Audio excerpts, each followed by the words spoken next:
Welcome to movie brand. ജയറാമിനെ പോലെ തന്നെ മലയാളികൾക്കിടെ പ്രിയങ്കരനാണ് അദ്ദേഹത്തിന്റെ മകൻ കാളിദാസ് ജയറാം. സോഷ്യൽ മീഡിയയിൽ വളരെ സജീവമായ കാളിദാസ് ചിത്രങ്ങളും വിശേഷങ്ങളും എല്ലാം തന്നെ പങ്കുവെച്ചെത്താറുണ്ട്. അവയെല്ലാം തന്നെ വളരെ പെട്ടെന്നാണ് വൈറലായി മാറുന്നതും. ഇപ്പോൾ ചെന്നൈയിൽ സെറ്റിൽഡാണ് ജയറാമും കുടുംബവും. തുടക്കത്തിൽ സാലിഗ്രാമത്തിലെ ഒരു ഫ്ളാറ്റിലായിരുന്നു പാർവതിക്കും മകൾക്കുമൊപ്പം ജയറാമിന്റെ താമസം. പിന്നീട് ചെന്നൈ വത്സരാവാക്കത്താണ് ജയറാം വീട് പണിതത്.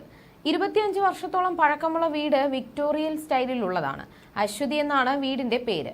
ഇപ്പോഴത്തെ താൻ കളിച്ചു വളർന്ന ചെന്നൈ വീടിന്റെ വിശേഷങ്ങൾ പങ്കുവയ്ക്കുന്ന കാളിദാസ് ജയറാം പെരുമ്പാവൂരിലെ വീട്ടിൽ വന്നാൽ 2 ദിവസത്തിൽ കൂടുതൽ നിൽക്കാൻ തോന്നാറില്ലെന്നും ചെന്നൈ വിട്ട് മറ്റിടങ്ങളിലേക്ക് പോകുന്നത് തന്നെ വിഷമമുണ്ടാക്കുന്ന കാര്യമാണെന്നും കാളിദാസ് പറയുന്നു. ഫാമിലിയിലെ എല്ലാവരും വളരെ സ്പിരിച്വലാണ്. അതിന്റെ ചെറിയ ഇൻഫ്ലുവൻസുമുണ്ട്. കോമ്പൗണ്ടിലെ എല്ലാ മരങ്ങളും അപ്പ തന്നെ സെലക്ട് ചെയ്ത് വാങ്ങി നട്ടതാണ്. അമ്മയ്ക്കും മരങ്ങളും ഗ്രീനറിയും എല്ലാം വളരെ ഇഷ്ടമാണ്. മുറ്റത്തുള്ള 2 മരങ്ങൾക്ക് എന്റെയും ചക്കിയുടെയും പേരാണ് കൊടുത്തിരിക്കുന്നത്. ആദ്യം സാലിഗ്രാമത്തിലെ ഒരു ഫ്ളാറ്റിലായിരുന്നു ഞങ്ങളുടെ താമസം. ഈ വീട്ടിലേക്ക് മാറിയിട്ട് 25 വർഷം പിന്നിടുന്നു. വളരെ സ്പെഷ്യലാണ് ഈ വീട്. ചൈൽഡ് ആർട്ടിസ്റ്റായി അഭിനയിക്കാൻ ഞാൻ ആദ്യമായി പോയതും എൻ്റെ കോളേജ്, സ്കൂൾ മെമ്മറിയുമെല്ലാം ഈ വീടിനോട് ചേർന്നാണുള്ളത്. എൻ്റെ ഉയർച്ച താഴ്ചകളും ഈ വീട് കണ്ടിട്ടുണ്ട്.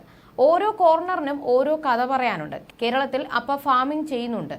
പെരുമ്പാവൂരിൽ അപ്പയ്ക്ക് കന്നുകാലികളും മറ്റുമുള്ള ഒരു ഫാമുണ്ട്. അവിടെ പോയാൽ 2 ദിവസത്തിൽ കൂടുതൽ നിൽക്കാറില്ല. അതെനിക്ക് ബുദ്ധിമുട്ടാണ്. സുഹൃത്തുക്കളെ കാണാനുള്ള തോന്നൽ വരും. ചെന്നൈ വിട്ട് മറ്റ് സ്ഥലങ്ങളിലേക്ക് പോയാൽ തന്നെ സുഖം തോന്നില്ല. എനിക്കൊപ്പം പ്രവർത്തിച്ചിട്ടുള്ള ഒട്ടുമിക്ക സെലിബ്രിറ്റികളും ഞങ്ങളുടെ ഈ വീട്ടിൽ വന്നിട്ടുണ്ട്. സ്കൂളിൽ പഠിക്കുമ്പോൾ കൂട്ടുകാരെയെല്ലാം കൂട്ടിക്കൊണ്ട് വരുമായിരുന്നു. അത് കാണുമ്പോൾ തന്നെ അമ്മ ഓടും. തെന്നാലി ഷൂട്ടിന്റെ സമയത്ത് കമൽഹാസൻ സാർ വീട്ടിൽ വന്നിട്ടുണ്ട്. അന്നൊന്നും അദ്ദേഹത്തിന്റെ പ്രശസ്തിയുടെ ആഴം അറിയില്ലായിരുന്നു. ആദ്യം ഈ വീടിന് ഒരു ഫ്ലോർ മാത്രമേ ഉണ്ടായിരുന്നുള്ളൂ. പിന്നീട് ഞാൻ സമ്പാദിച്ചു തുടങ്ങിയ ശേഷമാണ് ജിമ്മും തിയേറ്ററും ഉൾപ്പെടുത്തി വീട്ടിൽ പുതിയ റൂമുകളും നിലയും പണിതത്. ഒരു വിക്ടോറിയൻ സ്റ്റൈലിലാണ് വീട് പണിതിരിക്കുന്നത്. യാത്രകൾ പോകുമ്പോഴാണ് വീട്ടിലേക്ക് വേണ്ട ഓരോ സാധനങ്ങളും അപ്പയും അമ്മയും വാങ്ങിയിരുന്നത്. അപ്പ ഷൂട്ടിന്റെ തിരക്കിലായിരുന്നു. അതുകൊണ്ട് തന്നെ അമ്മയാണ് വീട് പണിയുടെ കാര്യങ്ങൾ ആ സമയത്ത് നോക്കി നടത്തിയിരുന്നത്. ഞാനാണ് ചക്കിയേക്കാൾ കുസൃതി. പക്ഷെ അപ്പയും അമ്മയും ഞങ്ങളെ അടിച്ചിട്ടില്ല. ഒരു പ്രാവശ്യം മാത്രമാണ് അമ്മയുടെ കയ്യിൽ നിന്നും അടി കിട്ടിയത്. കാറുകളോട് ഭ്രാന്തമായ ക്രേസ് ഉണ്ട് എനിക്ക്. അതുകൊണ്ട് തന്നെ അതുമായി ബന്ധപ്പെട്ടുള്ള കാര്യങ്ങൾ വായിക്കാനും പഠിക്കാനും ഇഷ്ടമാണ്. എല്ലാ ടൈപ്പ് കാറുകളും വാങ്ങാൻ ആഗ്രഹമുണ്ട്. പക്ഷേ അത് സാധ്യമാകുന്ന കാര്യമല്ലല്ലോ എന്നും കാളിദാസ് പറയുന്നു.